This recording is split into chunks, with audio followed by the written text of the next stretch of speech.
Muy buenas tardes. Siempre recordándoles sobre el desarrollo de las actividades, de los ejercicios que les voy dejando en cada clase. Aquí tengo, por ejemplo, ya la relación de los alumnos en forma oficial, alumnos y alumnas en forma oficial. Y el profesor Ginés tiene que evacuar un informe de qué métodos, qué técnicas está desarrollando para trabajar con sus alumnos.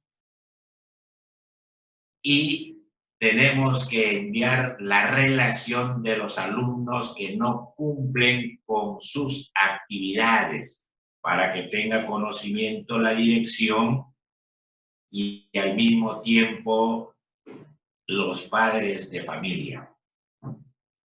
Aquí, por ejemplo, yo no dudo de tercero de secundaria. De 27 alumnos han subido las actividades, las tareas, 17. Y no sé qué es lo que estará sucediendo con 10 alumnos. De repente lo están presentando después de las 24 horas, 48 horas, de repente 72 horas, pero esos alumnos y alumnas ya tienen ya otra clase de evaluación, porque todo esto se está evaluando. Yo lo estoy evaluando. Van a tener su nota por cumplir en forma puntual y responsable las actividades que voy dejando. Así que ya están avisados, papá y mamá ya tienen conocimiento de esta situación, así es que chicos, que yo siempre les he defendido a ustedes como uno de las mejores aulas del colegio en secundaria. Son homogéneos en su rendimiento académico, son homogéneos en su rendimiento académico. Salvo 2 o 3 que eso es normalazo, ¿ves? Eso es normal. No voy a querer también que el 100% de alumnos sean sobresalientes o muy buenos. Así es que, mis queridos amigos y amigas, hay que ponerse las pilas y hay que subir las actividades, la respuesta a las actividades. ¿Estamos de acuerdo? Listo. Vamos a recordar, porque la historia es eso, pues, según mi amigo Jorge Basadre, recuerden ustedes, que la historia viene a ser una ciencia social, y yo les he dicho a ustedes por qué la historia es ciencia, porque tiene 1, 2, 3, 4, 5 que tienen conocimiento de ustedes cuando estuvieron en segundo año de media. Y le voy a recordar algo. Es ciencia porque tiene principios. Número 1. Es ciencia porque tiene métodos. Es ciencia porque tiene técnicas, etcétera, etcétera, etcétera. ¿Está claro? Recordar el pasado, vivir el presente. ¿Cómo fue el Perú en la época del pasado en el aspecto político, por decir? ¿Y cómo es ahora el presente en ese aspecto? ¿Y cómo queremos que sea en el futuro el Perú en el aspecto político? O puede ser en el aspecto social también, puede ser en el aspecto económico, puede ser en el aspecto educacional, etcétera, etcétera, etcétera. Ya está claro entonces. Vamos a recordar el pasado, ¿sí? Y en algunos momentos vamos a hacer más o menos una relación o interrelación entre lo que fue ayer y lo que es hoy día. Y para ello vamos a agarrar y vamos a tratar en esta tarde sobre el Estado republicano. El Perú pasó por los siguientes periodos: pre-Inca, Inca, Virreinato, Emancipación y República. Pre-Inca, la época incaica, la época del Virreinato, la época de la Emancipación y la época de la República. Estamos en la época republicana. Y en la historia universal pasó por las siguientes edades: edad antigua, edad media, edad moderna y edad contemporánea. ¿Está claro? Y cuando hablo de la edad antigua, me recuerdo siempre a Grecia y Roma, porque han sido países o estados muy sobresalientes. Grecia, por ejemplo, por la filosofía, por la literatura, por el teatro, por la comedia, por la teatría, ¿sí? Claro, pues, por su filosofía, por su lógica, por su ética, por su moral, mucha, cualquier cantidad. Y Roma es importante por su derecho romano.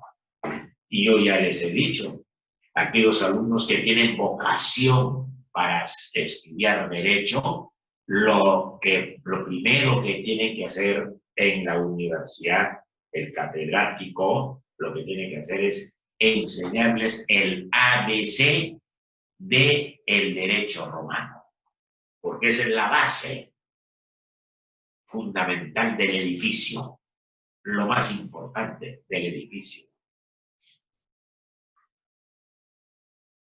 Dice aquí, el Estado republicano es el tema que nos corresponde en esta tarde. Y yo lanzo la pregunta: ¿qué entiendes tú por Estado? ¿Qué es Estado? Y facilito, pues, le recuerdo, profesor, Estado es la nación jurídicamente organizada. La nación jurídicamente organizada. ¿Y por qué digo jurídicamente organizada? Porque tiene su constitución, pues. Y la constitución viene a ser el conjunto de normas, el conjunto de leyes que está tipificado nuestros derechos y nuestros deberes. Ya está, eso es todo. ¿Me han entendido? Listo. ¿Cuáles son los principales principios del Estado republicano? Los principios del Estado republicano. Número 1, la igualdad social. La igualdad social. Número 2, el liberalismo económico. Y cuando hablo de liberalismo económico, me refiero siempre a Estados Unidos. Recuerdo siempre Inglaterra.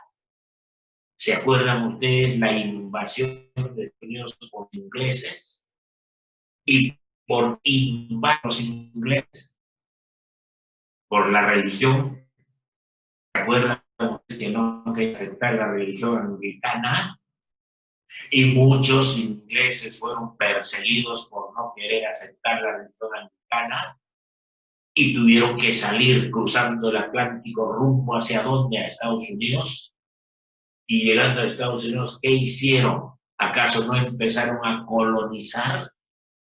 Claro, pues. Esta es la historia. Y el liberalismo económico es el libre comercio. El Estado no participa. El Estado no supervisa. Pero sí, las empresas tienen que agarrar y cumplir con las normas en lo que se refiere a los impuestos. Ese es el liberalismo económico para agarrar y comercializar con diferentes mercados a nivel mundial. Eso es el liberalismo económico, pues. El sufragio universal para elegir a nuestras autoridades. El liberalismo se caracteriza por eso, porque cada país, cada estado que tiene este sistema o ideología liberal, tiene que contar con el sufragio universal, poner en praxis. Y el sufragio universal nos quiere participar en la elección de nuestras autoridades municipales, de nuestras autoridades regionales y de nuestras autoridades nacionales. Así hemos elegido al alcalde, hemos elegido al gobernador real y hemos elegido al presidente y vicepresidente de la República. Eso está tipificado en la Constitución, pues.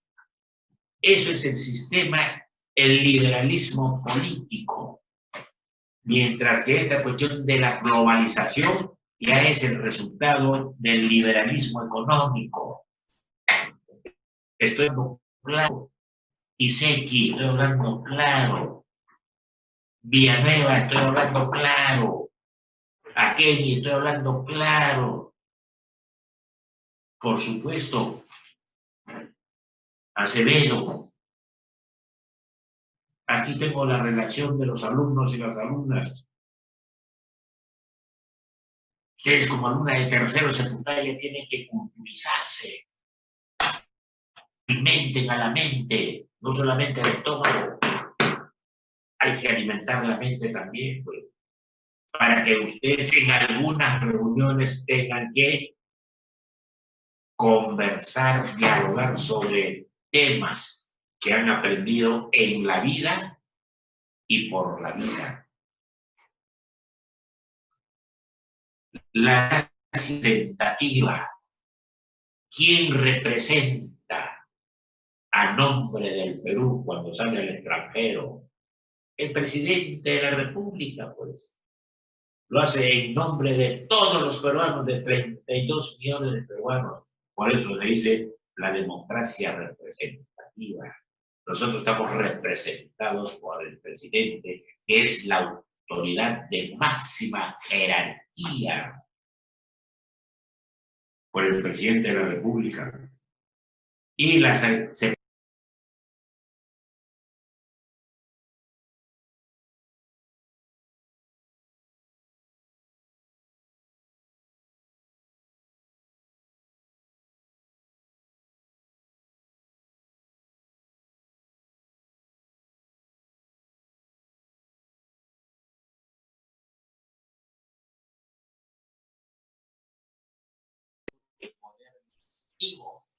eso viene ya desde ayer. Cuando digo de ayer, desde años. Ahora nomás acaso no tenemos siglo XX, no tenemos el poder legislativo. ¿Acaso la República convocar a un referendo en cuestión del Congreso de la República que tienen cualquier cantidad de asegurados? En el legislativo se encarga de elaborar leyes y para elaborar leyes tiene que presentar su proyecto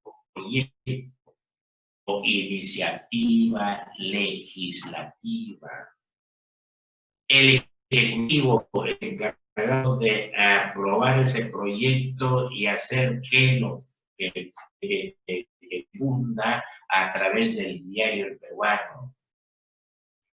El potencial de encargo de cumplir con las normas legales. El ejercicio de la ciudadanía según la Constitución de 1823. Ya les he dicho, la Constitución de 1823, nosotros los peruanos hemos tenido 12 constituciones y con la de 1993, 13 constituciones. Pues han cambiado. Los dictadores, los caudillos militares, 2 años, 3 años, 5 años han ido cambiando y lo vamos a ver. Requisitos. Ejercicio de la ciudadanía. Según la Constitución de 1823, ¿a quiénes se les llama ciudadanos? A eso se refiere esto. ¿Qué requisitos se necesita para ser ciudadanos? Número 1. Según la Constitución de 1823, ser peruano de nacimiento. Número 2. Estar casado o ser mayor de 25 años. Estamos hablando según la Constitución de 1823. No me vayan a confundir con lo de hoy. La de 1893, no. Estamos hablando del ejercicio de la ciudadanía. Saber leer y escribir. Ese señor que va ya a ser considerado ciudadano tiene que saber leer y tiene que saber escribir. Tener una propiedad, de repente una hacienda o de repente un espacio de terreno, o de repente una pequeña empresa, o de repente una chacra, etcétera, etcétera, etcétera.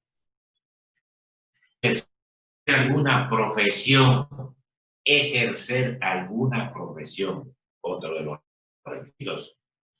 Ocuparse en alguna actividad productiva que no fuera sirviente o alero, que sea propio de él, que se dedique a la ganadería, que se dedique a la agricultura, que se dedique a otras actividades productivas, pero no que sea un sirviente o jornalero del asentado o del terrateniente. Él no va a poder ser ciudadano. Y luego, como derecho ciudadano, el sufragio es un derecho del ciudadano, de la persona, del sujeto. ¿Y qué cosa es un derecho? Es un conjunto de normas donde tiene que cumplirse sus derechos y deberes. Yo tengo 25 años por decir, y tengo todo el derecho de agarrar, si no me consideran en la lista, tengo todo el derecho de reclamar. El derecho me ampara. Yo tengo 25 años y tengo que ser ciudadano. ¿Y por qué no me han considerado en este listado para sufragar? Puede reclamar en ese sentido. Claro, pues. Luego vienen los límites de nuevo Estado. Si nosotros agarramos y avisoramos el mapa geopolítico de la época del virreinato y el mapa geopolítico de la época republicana, nos damos cuenta que hay una especie territorial. Hay una especie, digamos, de terreno que hemos cedido a nuestros amigos de las fronteras de Ecuador, de Colombia, de Brasil, de Bolivia, etcétera, etcétera, etcétera. Algunas veces a Brasil también se le ha sucedido, se le han dado, se le ha dejado, porque los brasileños querían invadir y han invadido parte de nuestro territorio y no me van a decir que no.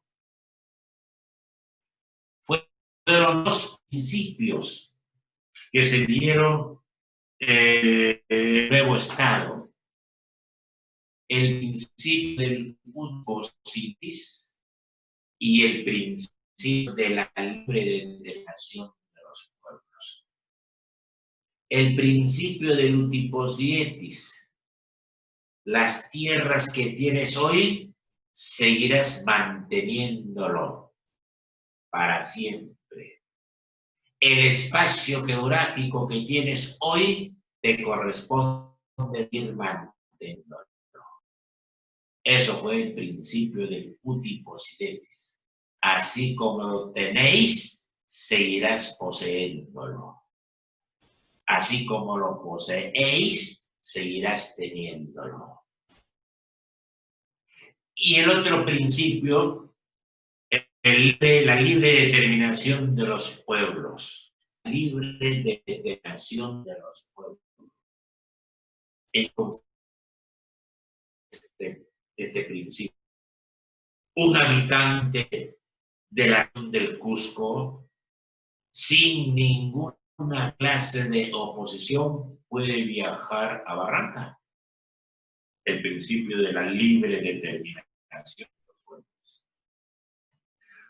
Un habitante del Perú puede migrar al extranjero siempre y cuando cumpla con las normas legales vigentes. Y nadie le puede decir, ¿por qué vas a viajar tú? Porque este principio a mí me ampara, el principio de la determinación de los pueblos. Los habitantes de los pueblos tienen la facultad de determinar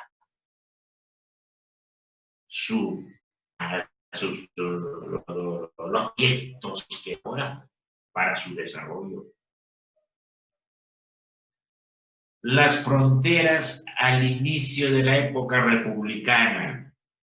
El Perú limitaba por el norte con la Gran Colombia. Por el este con nuestro vecino de Brasil, que inclusive tomó una parte de nuestra Amazonía. Y nosotros los peruanos en ese entonces, déjalo, ya no importa. Y estamos perdiendo el principio del ut possidetis. Porque el principio del ut possidetis, lo que tienes ahora, irás teniendo. Y al darle un espacio para que los brasileros agarren, lleguen y se ubiquen ahí, ya no estamos cumpliendo al 100% ese principio. Por el sur, Alto Perú, audiencia de Charcas. Esos fueron los límites de nuestro territorio al inicio de la época republicana.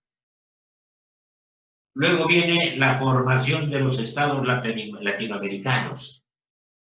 Hay que formar los estados latinoamericanos. Pero antes de ello, ¿qué factores tenían para formar los estados latinoamericanos? Para unificar los estados de América Latina, porque la mayoría ya había proclamado su independencia, su libertad. Chile ya estaba libre, Colombia ya estaba libre, Venezuela ya estaba libre, Perú ya estaba libre, Argentina ya estaba libre, Ecuador, etcétera, etcétera. Entonces vamos a formar estados latinoamericanos. Desde el punto de vista histórico, en Polonia se formaron identidades regionales y nacionales. Ahora, ¿qué cosa queremos formar?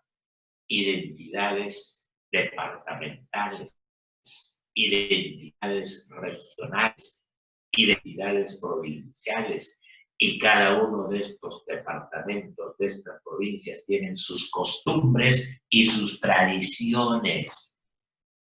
Y yo lanzaría una pregunta: ¿qué vienen a ser las costumbres y tradiciones?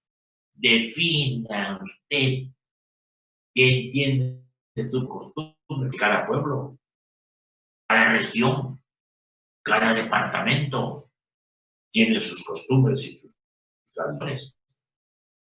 Huancavelica, Banco, por ejemplo, los famosos negritos, eso, los del sur, es el baile de las tijeras, que ha sido reconocido por la organización, por la UNESCO, Organización de las Naciones Unidas para la Educación, la Ciencia y la Cultura. Eso lo tienen que saber ustedes.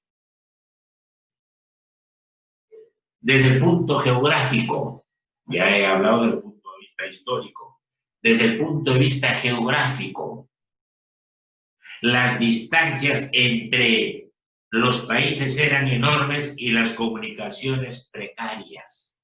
Las distancias del de Venezuela eran larguísimos. Y esta cuestión de las comunicaciones precarias, las comunicaciones estaban pues recién funcionando pero en forma precaria. Yo he podido, inclusive en el año 1947-48, en mi tierra, en la zona A, todavía tenía en el teléfono, en el telégrafo, tenía pues sus aparatos precarios. Claro, pues. En lo económico, el uso de los recursos naturales y las actividades productivas de cada país fueron distintas. Nuestra Amazonía, y hablando de Amazonía, amazonízate. Recuerden ustedes, hermanos que vieron de Amazonízate, tenemos que aprender a cuidar nuestros recursos naturales, no solamente de la Amazonía, sino también desde el mar, la costa, la sierra y la selva.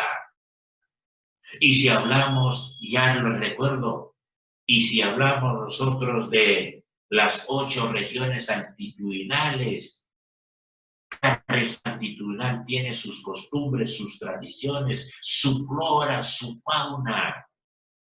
¿Cómo no lo vamos a saber eso? Y tenemos nosotros que cuidarlos.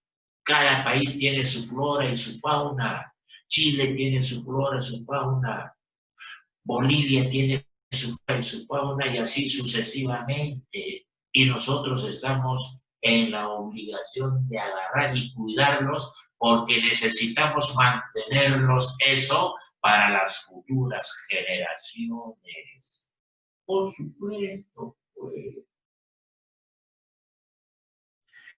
Efecto social. Había países con fuerte componente indígena y otros con predominio blanca, o sea, raza blanca, raza indígena y raza blanca. ¿Qué países de raza indígena? México. ¿Qué países de raza indígena? Perú. ¿Qué país de raza indígena? Bolivia. ¿Qué país de raza blanca? Argentina. Ahí está escrito en la historia.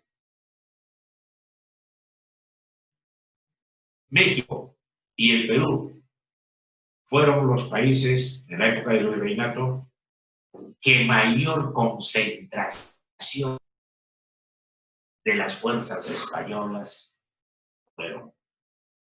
Por eso las costumbres, las tradiciones de México y del Perú son homogéneos. Si tú estás en México y eres peruano o peruana, las mismas tradiciones, las mismas costumbres que en el Perú. No extrañarías al Perú. Y si un mexicano está en el Perú, de igual manera. Y esto me contó, esto me habló un profesor un profesor de educación física cuando trabajaba en Paramonga, yo, que agarrado renunciaba el magisterio y se fue a México. Me llama por teléfono de allá de México y me dice, profesor Ginés, aquí en México es como si estuviera en el Perú. Las mismas costumbres, las mismas tradiciones, y estoy recontra tranquilo y me he acostumbrado mucho, mucho. ¿Acaso no se largó Laura Bozzo? ¿Y acaso regresa hasta ahora? Ya son como 20, 25 años, creo. ¿Por qué? Porque allá tiene, digamos, ocupación. Allá se dedica a hacer su programa. No extraño, pues. Está tranquila ya. De repente, salvo en las próximas elecciones, se presenta como candidato a la presidencia. Podría ser, porque por ahí escuché en un medio, o vi en un medio, un diario. Si es que a alguien le dice, lo anima a ella, preséntate como candidata a la presidencia de la República del Perú el 2021, de repente, no sé. Pero quedamos en que el Perú y México se caracterizaron por ser de raza indígena y Argentina de raza blanca. ¿Estaron? Listo. Liberales y conservadores. Liberales y conservadores. Los liberales por la independencia del Perú. Los conservadores seguir manteniendo el aspecto político, social y económico de la época del virreinato, en su gran mayoría de los puntos que ellos agarraban y sostenían. Liberales creían en el principio de la igualdad jurídica. ¿Qué entiendes tú por principio de igualdad jurídica? La igualdad jurídica, o sea, las normas, las leyes, que sean para todos, por igual, y se terminó todo. Su praxis para todos, para los niños, para los hombres, para las mujeres, para todos los que estamos, conformamos los 32 millones hoy. Y en ese entonces, principios de liberalismo. Luego viene en lo económico. ¿Qué es lo que pensaban los liberales? Ya les he dicho, cuando hablo de liberalismo político y liberalismo económico, se me viene a la mente al toque Inglaterra, por su famosa Carta Magna, y Estados Unidos. ¿Sí? Ya les he dicho por qué se caracteriza el mismo político, por tener los tres poderes del Estado, por elegir a sus autoridades en sufragio universal y tener una constitución y los tres poderes del Estado, legislativo, ejecutivo y judicial. En lo económico, ¿cuál fue el pensamiento de los liberales? Apoyar la libertad de comercio y de empresa, el liberalismo económico. Apoyar la libertad de las empresas, grandes empresas, medianas empresas, chicas empresas, apoyar para que agarren y empiece su crecimiento y desarrollo. Y la venta de los productos a nivel universal, a nivel nacional. Eso es pues los liberales, pues, donde agarra y también en el mercado prima la ley de la oferta y la demanda. ¿A qué se llaman ofertantes? Aquellos que agarran y alimentan con los productos en los mercados. A eso se llama ofertantes.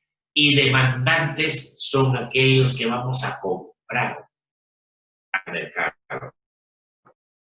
Entonces está la ley de la oferta y la demanda.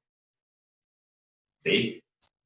Y los conservadores, ¿cuál fue el principio de los conservadores?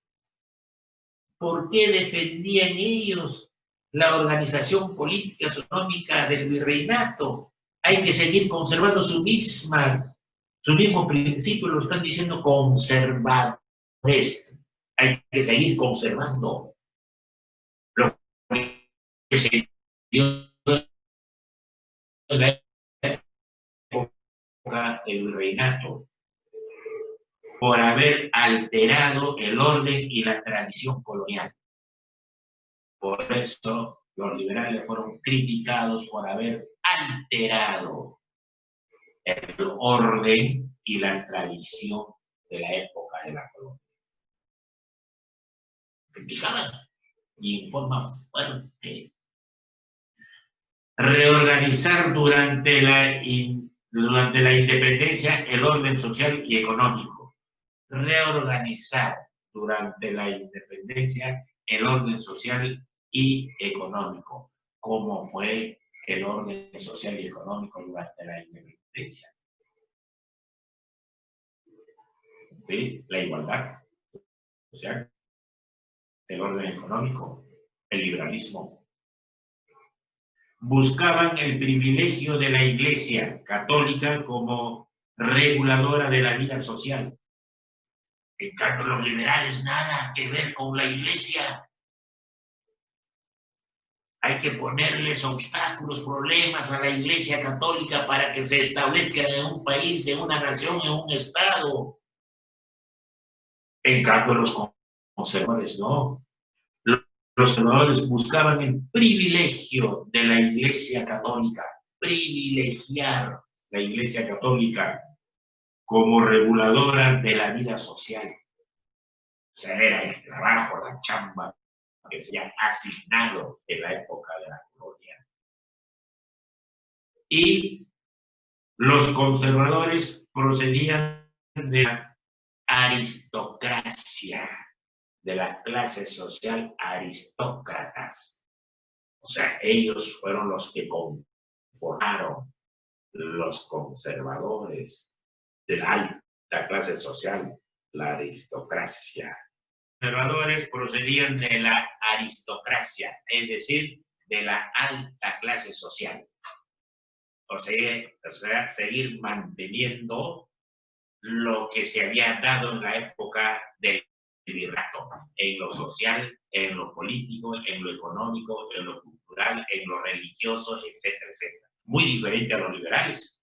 Los liberales dijeron no.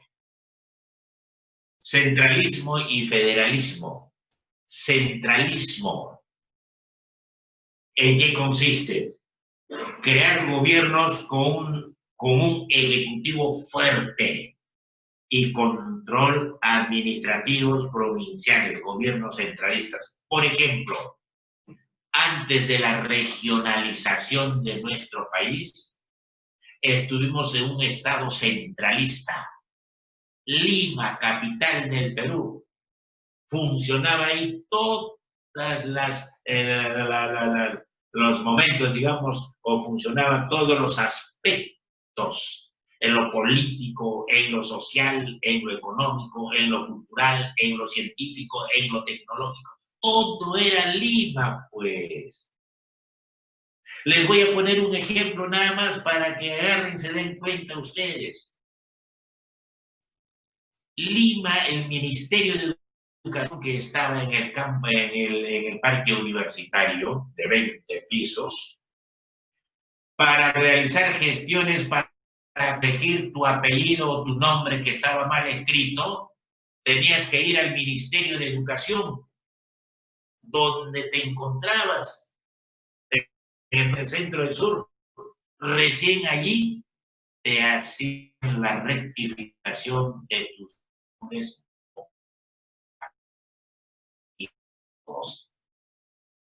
Eso se llama el centralismo. A eso se refirió cuando se habla del centralismo. Gobiernos con un ejecutivo fuerte y con control administrativos provinciales. ¿Quién controlaba a los departamentos? ¿Quién controlaba a las provincias? ¿Quién controlaba? El gobierno central, pues. Y luego viene lo contrario, el federalismo. El federalismo me hace recordar ahora el descentralismo o la descentralización, que tiene sus autoridades y la máxima autoridad de los gobiernos regionales son los gobernadores.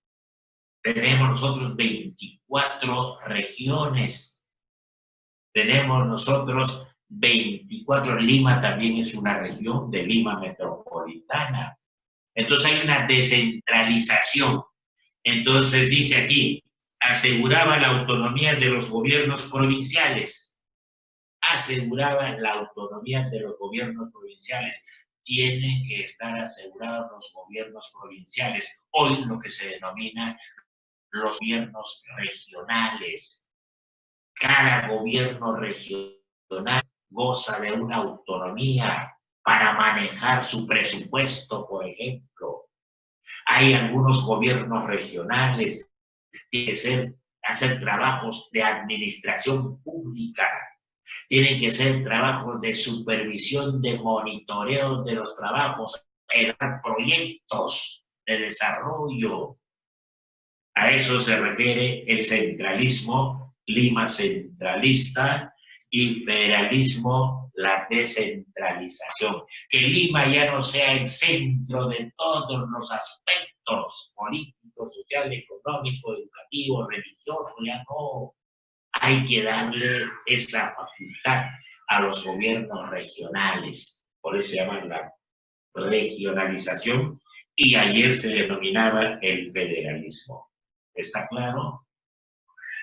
Proyectos de integración latinoamericana. Habían proyectos. ¿Y qué vienen a ser los proyectos? Conjunto de normas, perdón, conjunto de acciones que vamos a desarrollar a largo, mediano y corto plazo.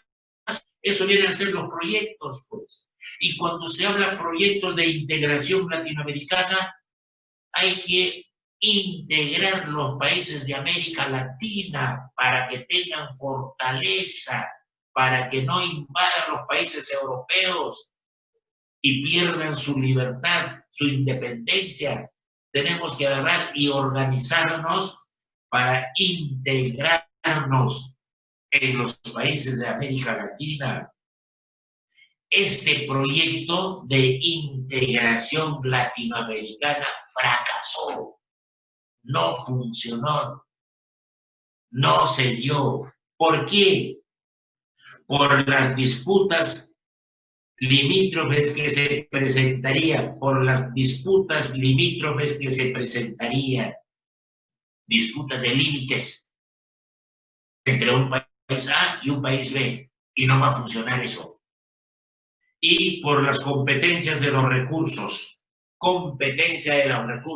¿por qué el Perú tiene Amazonía grandosotota?